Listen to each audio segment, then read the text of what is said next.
പിറ്റേ ദിവസം രാവിലെ വന്നിട്ട് പിന്നെ എനിക്ക് പേടിയായി. ഇനി ഇവൾക്ക് എന്തെങ്കിലും കുഴപ്പമുണ്ടോ, ഇതെന്തായാലും ഇനിയിപ്പോൾ ഇവൾക്ക് എന്തെങ്കിലും കുഴപ്പമാവുമോ, പിന്നെ അങ്ങനെ പേടിയായി. പിന്നെ ദൈവം സഹായിച്ച് ഹോസ്പിറ്റലിൽ പോയി സ്കാനിങ് ഒക്കെ ചെയ്തപ്പോൾ അവള് ഒരു കുഴപ്പമൊന്നുമില്ല. എപ്പോൾ വേണമെങ്കിലും ഇനി പ്രഗ്നന്റ് ആവാൻ കുഴപ്പമൊന്നുമില്ല.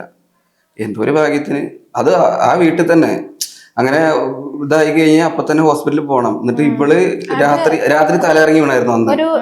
അല്ല അത് ഒരു 2:30 ആയപ്പോ രാത്രി, അതായത് വെളുപ്പിന് 2:30 ആ സമയത്തായി കഴിഞ്ഞപ്പോ അപ്പോഴത്തേക്ക് ഇങ്ങനെ വേദന ഇങ്ങനെ കൂടി കൂടി കൂടി വരുമായിരുന്നു. അപ്പൊ എനിക്ക് കണ്ടപ്പോ ഇവന് ടെൻഷൻ ഭയങ്കര ഇത്. അപ്പൊ ഞാനാണെങ്കിൽ എനിക്ക് അങ്ങനെ വേദന വന്നത് ഇവനെ കാണിക്കണില്ല, ഇങ്ങനെ സഹിച്ചു പിടിച്ചിരുന്നു. ഇതുപോലെ വേദന ഇല്ലാത്ത രീതിയിൽ കാണിച്ചു. രാവിലെ നമുക്ക് പോവാന്ന് പറഞ്ഞു. എന്നിട്ട് ഇവനാണെങ്കിൽ എനിക്ക് ഇവിടെ സൈഡില് യൂറിൻ പാസ് ചെയ്യാൻ വേണ്ടിട്ട് വെച്ച് തന്നിട്ടുണ്ടായിരുന്നു.